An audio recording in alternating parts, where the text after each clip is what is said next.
लेकिन जिस अंदाज में आईसीसी क्रिकेट वर्ल्ड कप 2023 का आगाज हुआ है, शायकीन की गैर मुतासिर कुन तादाद और इफ्तिताही तकरीब के बगैर 4 बरस बाद क्रिकेट का सबसे बड़ा मेला आईसीसी वर्ल्ड कप 2023 उसकी रौनकें खासी मांद और खासी फीकी फीकी पड़ी दिखाई दे रही है, क्योंकि क्रिकेट का सबसे बड़ा टूर्नामेंट जो कि इस बार इंडिया की जमीन पर खेला जा रहा है, इसलिए इंडिया के इंतजामी मामलात में नाहली अपनी जगह, लेकिन वो पाकिस्तानी शायकीन और सहाफियों से रिवायती मुतासबाना रवैया भी अपनाए हुए हैं। आज इस टूर्नामेंट का दूसरा मैच है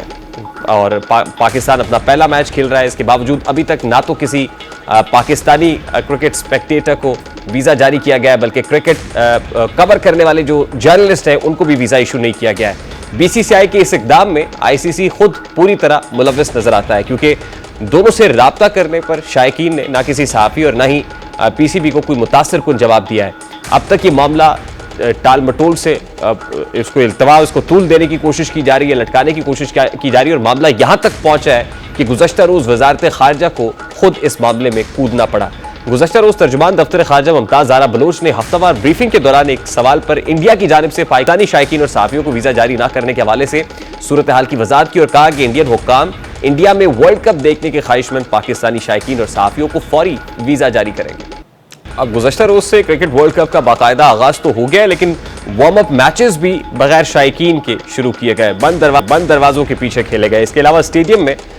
इंतहाई नाकिस इंतजामात और मिसमैनेजमेंट नजर आई। पाकिस्तान और ऑस्ट्रेलिया के वार्म अप मैच में हैदराबाद के राजीव गांधी इंटरनेशनल स्टेडियम में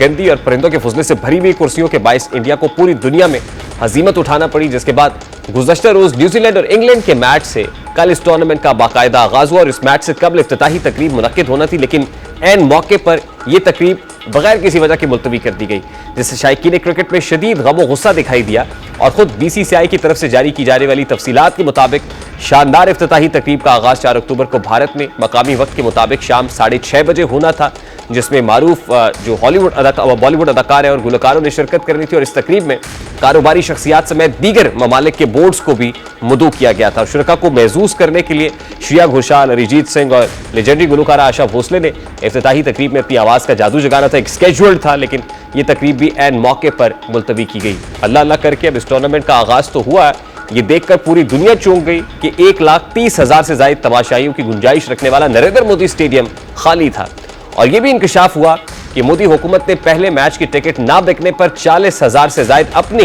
वोटर सपोर्टर्स को पासेस देकर स्टेडियम भरने की कोशिश की, जिसका पोल भी भारतीय मीडिया ने खोल दिया। और समाजी राब्ते की वेबसाइट ट्विटर एक्स पर वीडियो वायरल हो रही है कि जिसमें खवातीन कहती दिखाई देती है कि उन्हें भारतीय वज़ीर आज़म की जमात भारतीय जनता पार्टी बीजेपी की तरफ से मैच के पासेस दिए गए थे और यहाँ पाकिस्तान और भारत का मैच देखने आए थे, यानी मिसगाइड किया गया था। उन्हें बताया गया कि इंडिया पाकिस्तान का मैच है जिसको देखने के लिए हम आए, लेकिन यहाँ आके पता चला कि न्यूजीलैंड और इंग्लैंड की माबैन खेला जा रहा है। शायकीन के तासुरात है, लेकिन एक और इंपॉर्टेंट डायमेंशन ये भी है कि कल ही भारी भरकम सिक्योरिटी भी स्टेडियम के इर्द गिर्द तैनात कर दी गई। और ख़ासतौर पर अहमदाबाद के अंदर जो मैचेस हो रहे हैं, अहमदाबाद में पाकिस्तान और इंडिया के माबैन भी मैच खेला जाना है। और ये बताया गया कि अहमदाबाद के अंदर जो है वो किसी भी टेररिस्ट एक्टिविटी का खदशा है, जिसके बाद हुकूमत जागती है और फौरी तौर पर सिक्योरिटी का बंदोबस्त किया जाता है। अब आने वाले मैचेस में किस तरह भारतीय हुकूमत भी और